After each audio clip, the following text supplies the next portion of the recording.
जान रहे हैं। और जो आप भी छोटे थे? जी, हम माँ के गर्भ में थे।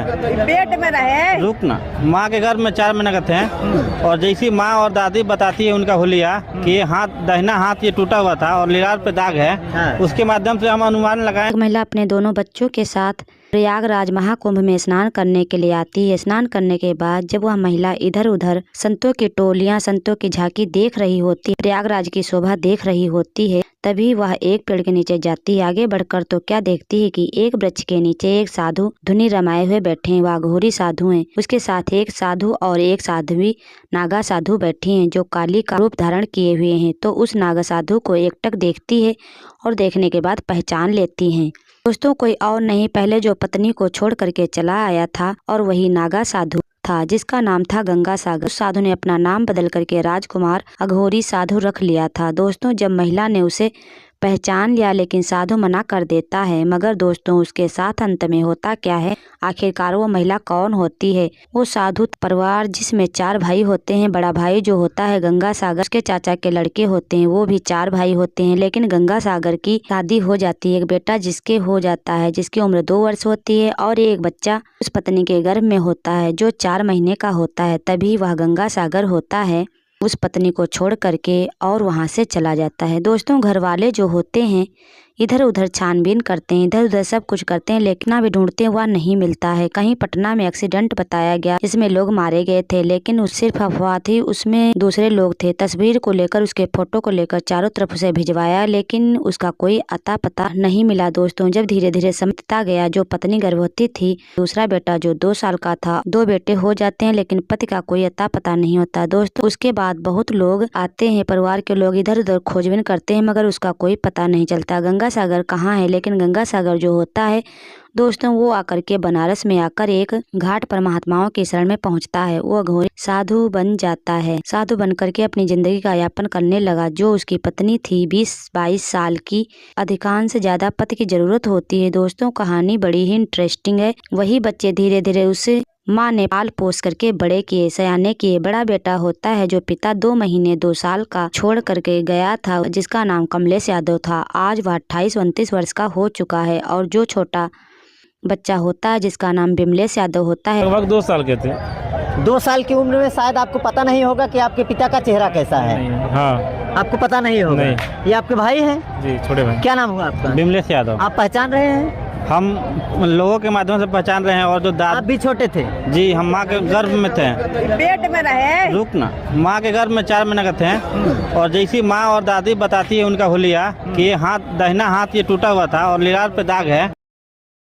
बड़ा बेटा होता है जो पिता 2 महीने 2 साल का छोड़ करके गया था, जिसका नाम कमलेश यादव था। आज वह 28-29 वर्ष का हो चुका है। और जो छोटा बच्चा होता है जिसका नाम बिमलेश यादव होता है, वह माँ के गर्भ में 4 महीने का होता है, लगभग 27 वर्ष का हो चुका है। दोस्तों, उसी के गांव का एक व्यक्ति प्रयागराज महाकुंभ मेले में स्नान करने के लिए आता है। वो व्यक्ति जब आता है और वह प्रयागराज स्नान करता है, स्नान करने के बाद वो मेले में टहलने लगता है। तभी एक वृक्ष के नीचे क्या देखता है कि अघोरी साधु धुनी को रमाए हुए बैठा। उसका हाथ टूटा हुआ था, उसकी हड्डी बाहर को निकली हुई थी और उसके सर में चोट का निशान था। वह एक वीडियो बनाता है। वीडियो बनाने के बाद वह भाई के पास भेजता है, तुम्हारा भाई मिल गया है, गंगा सागर यादव जो था। लेकिन आज वो भेष बदल करके राजकुमार बन चुका है, जो एक साधु के भेष में है। जब वो खूब अच्छी तरीके से पहचान करता है, वीडियो फुल बनाता है, घर वाले उस वीडियो को देखते हैं तो वह उसे पहचान लेते हैं। पति को करीब से पत्नी हर तरीके से पहचानती है, हर तरीके से जानती है।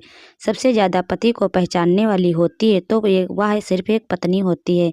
दोस्तों, उसका घर, उसके परिवार, उसके 4 भाई और उसके दोनों बेटे, परिवार के अन्य 10-20 लोग मिलकर फिर आ जाते हैं। जैसे ही वह पहुंचते हैं दोस्तों, स्नान करने के बाद उसी नागा साधु के पास पहुंचते हैं। उससे जब पत्नी उससे कहती है कि तुम हमारे पति हो, तभी पति कहता है कि मैं नहीं जानता तुम कौन हो। वो नजर ही नहीं मिला पाता और उसके घर के जितने भी लोग होते हैं, जितने भी सदस्य होते हैं, उसके भाई होते हैं, उन्हें पहचान लेते हैं और कहते हैं तुम क्यों ढोंग रच रहे हो, क्योंकि तुम्हारा नाम गंगा सागर यादव है। तुम्हारा पूरा एड्रेस वो लोग बताते हैं, लेकिन वो इस चीज़ को मानने के लिए तैयार नहीं होता है। वह कहता है कि मैं कोई गंगा सागर नहीं हूँ। लेकिन दोस्तों, पास एक महिला होती है। महिला जो होती है लोगों पर गुस्सा जाती है, ईंट पत्थर भी करने लगती है और कहती है अगर तुमने इन्हें छेड़ने की कोशिश की तो हम तुम्हें जिंदा चबा जाएंगे। आ जाऊंगा, उसका मनसान पे जला दिया जाएगा। ऐसे गला में इंजन लगाने वालों को मैं कच्चा खा दूंगा कि जला दे जाऊंगा, जला दूंगा मसान पे। अच्छा। हम लोग मसानी लोग जलता है और जलाता है। अच्छा, मुझे चाहती है माई। वो इतना उस पर हावी है क्योंकि वह कहती है गंगा सागर यादव उस महिला ने कुछ जादू टोना करके उसे अपना बना लिया है और उसके साथ रहती है वो हर वक्त, और वो किसी को पसंद नहीं करना चाहती क्योंकि बात नहीं करने देती। दोस्तों, पत्रकार और मीडिया इत्यादि उसकी एक एक बात पूछते हैं। उसके भाई बताते हैं कि हमारा जो भाई था हम भाइयों में सबसे बड़ा था और हमारा एक भतीजा छोटा था, तभी ये छोड़ करके चला आया था और इन्होंने बहुत सारे काम किए। हम सब लोग छोटे थे, हमारा यह बड़ा भाई था और ये बनारस में आकर के एक घाट पर रहने लगे थे। दोस्तों, इसके बाद एक साधु संत और आते हैं। दोनों बेटे कहते हैं कि हम अपने पिता को यहाँ से ले जाकर के ही रहेंगे क्योंकि चाहे वो पुलिस के द्वारा जाएं चाहे वो कैसे भी जाएं। पत्नी भी कहती है कि हमारे ही पति हैं। दोस्तों, वो नागा साधु जो होता है अघोरी बन करके प्रयागराज कुंभ में तपस्या कर रहा है। दोस्तों, जो मीडिया वाले पत्रकार हैं पुलिस से बात करते हैं। एक साधु आकर के भी बताता है 27 साल पहले घर से निकले थे। बनारस में रहता कहता है। बनारस में रहता अच्छा। है, घर कहाँ है ये पूछे आप? ये तो नहीं बताया मेरे को। आप साथ में रहते हैं बाबा? साथ में नहीं रहते, हम यहीं आता है, वो ढूंढा लगाया हमारे संग में ही वही रहता है। अच्छा। हम तो यहाँ रहते हैं। हाँ, हम प्रयागराज के ही रहने वाले हैं। आप इसी बात- यहीं के हैं? हाँ। आप क्या हैं, कौन से बाबा हैं? अघोरी बाबा? हाँ, आप भी वही- अघोरी हैं? हाँ, हम भी वही पंथ के हैं। अच्छा, मतलब आप उनको जानते हैं 10 सालों से? यही रहता है, वो आता है महीना में भी 2-4 दिन में चले जाएगा। वो काली मैया है ना। खा जाऊंगा, उसका मनसान पे जला दिया जाएगा। ऐसे गला में इंजन लगाने वालों को मैं कच्चा खा दूंगा कि जला दे जाऊंगा, जला दूंगा मसान पे। अच्छा। हम लोग मसानी लोग जलता है और जलाता है। अच्छा, मुझे चाहती है माई। हाँ। मैं बेटा हूँ। हाँ, तुम मेरा बेटा हो, मैं तुमको क्यों खाऊंगा, तुमको मैं प्यार दूंगा। अच्छा माई, महाराज जी का जो घर है या फिर महाराज जी जहाँ रहते हैं, महाराज जी का जो परिवार है, इनके माँ बाप, इनकी पत्नी, इनके बच्चे, उनको सबको जानती हैं? सबको जानती हूँ बेटा, मैं मिला भी हूँ। कब से हैं माता जी आप महाराज जी के साथ? मैं 10 साल से हूँ बेटा। 10 साल से। 10 साल से तो जो हूँ। दोनों बच्चे आए थे महाराज जी को लिपट कर रोने लगे और उन्होंने कहा कि आप मेरे पिताजी हैं, 27 साल पहले आप खो गए थे। 27 साल पहले जो खो जाती है वो मिलेगा, कभी नहीं मिलेगा। कोई मार दिया होगा, नहीं तो अपने से कोई मर गया होगा। शकल की तरह शकल होता है बेटा। होता कि नहीं होता है? होता है, बिल्कुल मिलती जुलती शकल हाँ होता है। तो पहले जानना चाहिए वो कहाँ की बाबा है, कहाँ की रहने वाले, कहाँ की जन्म हुआ है, उसको तो पहले माइंड से सोच लेना चाहिए, तब उसको